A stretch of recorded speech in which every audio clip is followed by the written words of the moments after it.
Shane, Whenua, thank you so much for joining us here today. You're both from Family Aged Care Advocates, and you deal with people, for planning and moving into aged care facilities, among a range of other things as well. And it's funny that we're organised this meeting for today as well, because Shane, you've passed on the article that was on the ABC online today about the sandwich generation. So the sandwich generation is the growing sector of typically women that are not only caring for a growing family, and they've also got some considerations around now caring for their aging parents. Is this what you're typically seeing with the type of people you work with? And, how do you help those sort of people come up with the solutions they need, or, just work through, what's going to be a very difficult transition for a lot of people? Yeah, a really relevant point, and something that we see all the time with our work. So often when people think about what we do, they think, oh, it's directly about the elderly person themselves. And obviously it is, because they're the person receiving or going to receive some sort of care or intervention. But 9 out of 10 times, they're not actually the person that does the legwork around accessing that, for a whole host of reasons. So we know that usually it's the daughter, almost invariably, who somehow ends up having to coordinate, find, access, understand, work it out, put it into operation, some sort of care pathway. And it usually happens in a crisis, because invariably we don't talk about these things until the wheels fall off and it is a crisis. So most of our work sort of situates itself in crisis response. So often it's in a hospital, someone's had a fall, they've had a fracture, they can't go back to the way of life that they've had, and now all of a sudden a whole host of things has to happen really quickly. And these are big things, like they're big financial decisions, they're big emotional decisions. There's a lot going on, and we basically take that and create a pathway and smooth it all out and explain it and make it accessible for people. Yeah, awesome. And so just so I know, when it gets to that crisis point, how do you usually find those people, whether it's the daughter, even the elderly parents at that stage, how are they usually feeling in that moment? There's a great proverb, quote, whatever you want to call it, that the best time to plan for something was yesterday. The second best time is today. And it sort of sounds like this is quite obviously one of those ones that we should have planned for well in advance. But how are those people feeling when they actually haven't done that planning and they're getting to that crisis point? And that's when they're, coming up to you out of desperation, really. Yeah, absolutely right.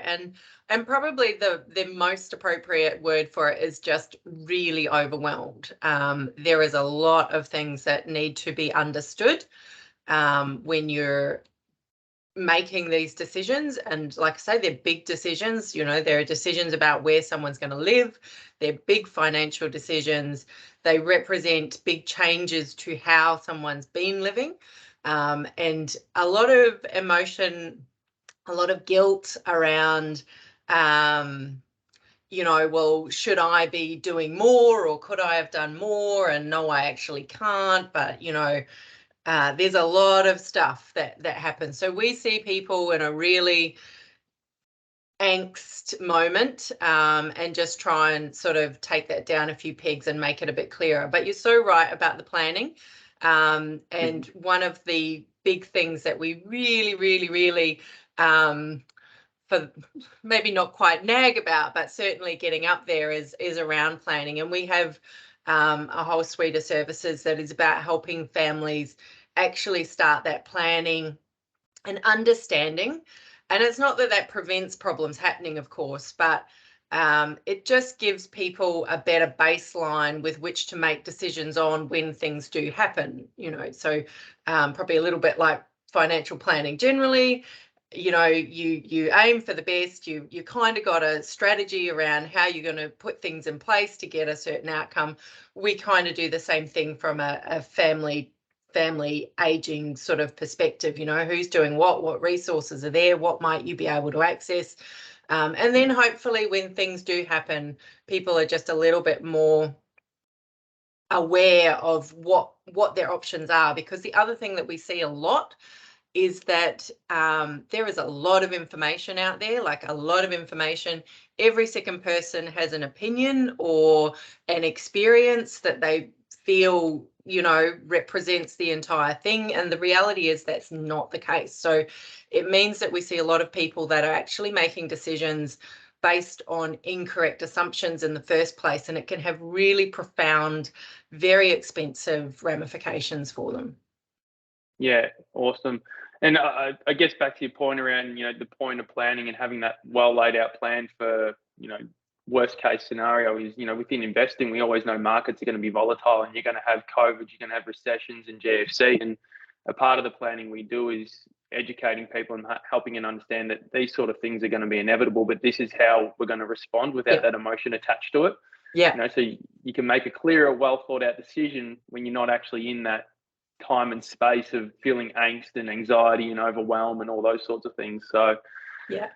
So when would I know, or when would someone know that it's a right time to start this planning? Because I can think of, maybe someone in my own position where my parents are, mid to late 50s, quite well, looking after themselves, at least from as far as I know. But when should the sibling, the children, or even the elderly parents to some degree, start to be thinking about, hey, this is something that could happen to us. We need to reach out to someone and start that planning process. Yeah.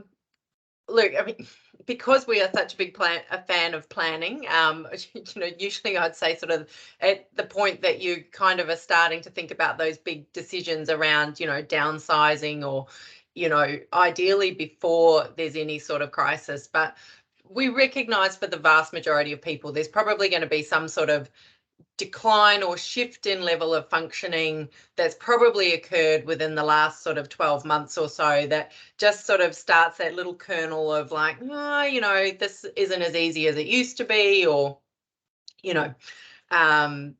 what, if we sell the big family home, what might that look like? And certainly there's some big decisions around there that do have some quite important care related choices to them, and for example, that might be, we sell the big family home and we move into a retirement village.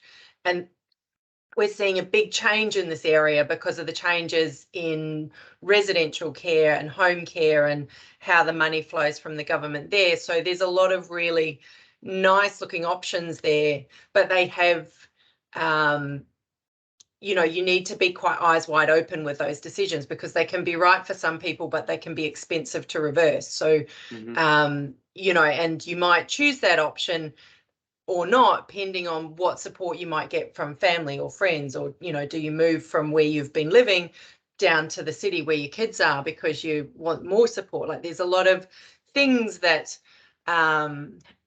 get sort of thought about often individually, but often hasn't been discussed. So there's a lot of assumptions about what people will do or not do, and then that's when things can get messy when there is a crisis, because I just expected so and so would do such and such, and of course so and so is going, no, that was never going to happen. So that's kind of when we would say, so essentially probably when you're starting to notice things are different and changing, or when you're starting to make big decisions about how you're going to live and how you're going to sort of plan out this next couple of decades. And the reality is, for most people now in retirement, we're not talking about 10 or 20 years now. We're talking sort of 30, 40 years of someone having to sort of plan how they're going to live that part of their life. So it's a huge part of our lives now. Yeah, sure. And do you typically recommend, I'm not sure how often it's just the mum and dad are actually coming to you saying, hey, we're in our 70s, we're actually going to plan for this. We think at some stage we need to go into an aged care facility. We would like to understand what it looks like. If that sort of situation happened or came to you, would you suggest, or who else would you suggest is involved in the planning for that sort of transition as well? Is it just the children? Is it, maybe the accountant and financial advisor as well? Or, what does that typically look like in that situation, or even if it is the child coming saying, hey, I need a plan for my parents going into an aged care facility, so then they go, well, we obviously need your mum and dad here to have these discussions as well. So typically when we're doing these sort of conversations, I would say anyone that's a relevant stakeholder. So, you know, families are different these days. They're not sort of the nuclear construct that they perhaps used to be. So there could be different people involved for different reasons. It might even be close friends of the family if they're the primary sort of support person or a really relevant person in the mix. You mentioned about financial planners and accountants and other legal people. Certainly we work quite closely. Obviously that's why we're having this conversation. But you know, these are also really relevant people that are going to help guide decisions, because we don't make those decisions for people. We just, you know, make them aware of implications of different pathways that they might look at. So they might not necessarily be involved in the actual conversation, but we would always sort of refer back to, you know, here's something that's come up, you need to talk to so-and-so about that, or you need to go back and find this person. So yeah, it's usually the parents, and we're really, really strong about making sure parents have a good voice in this, because it's often about, you know, it's not always the case that the kids and the parents agree on the right pathway, but it's important that kids understand that mum and dad still do actually have rights. And it's important that when we understand what's really going on for mum and dad and how they're feeling about this, that it often makes it easier to have those difficult conversations that often don't happen because, you know, it's just too hard kind of thing. And that's where we see a lot of walls put up and sort of this kind of angst where you're seeing changes and going, oh, you know, like this is going to end poorly and I can't talk to them because they're just like, no, this is not happening. And that's often where families leave it. And then there's no plan, and then the things fall off, and then there's a crisis, and then that's, you know, it's different. And that's where we come in, Jayden, is that we're independent. So when we come into a family situation, we have no real vested interest in anything there. But families like to include us in those conversations because it tends to get people feeling comfortable with expressing their opinions to someone who is not directly part of the family. Yeah. Sure. And when it comes to what you mentioned before about, you know, daughters and sons being powers of attorney for mum and dad, like we can't stress enough how important it is to have all your legal documents and stuff in place. So not only are we talking about financial plans and accounts, but we're talking about having all the legal documents in place as well.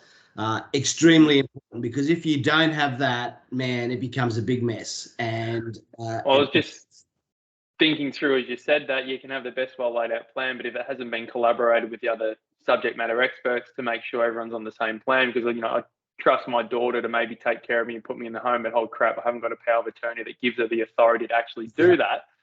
And pretty important. So having those things in place is really important. The other thing too is, you know, typically what we see, Jayden, is mum and dad have a power of attorney and they nominate one or two of their siblings. Like might be two daughters, and there's other kids involved, but the two of them have got the power of attorney, or one of them's got the power of attorney.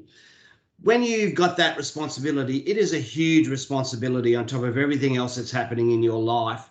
And the fact that we can come in and help people, guide them through that, and also explain to the others why certain decisions are being made. Because in life, when you're making big decisions, whether it be about where you're going to live or money or what sort of care someone needs, you really need to have a clear understanding of what options are available to you so that you can make good, informed decisions. And where I come into this, because Whenua's got a nursing and an aged care management experience, so she knows the care side and what works and what doesn't work beautifully, better than anyone else I know. I'm the numbers guy. I do the affordability stuff. Like, how are we going to pay for this? Like, if we're going to downsize a home, what are the options we've got? And we simply just lay those options out in front of people so that then they can make really good informed decisions based on facts.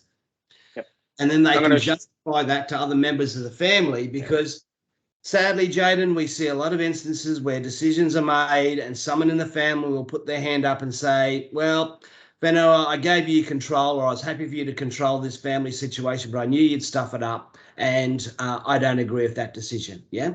Mm-hmm.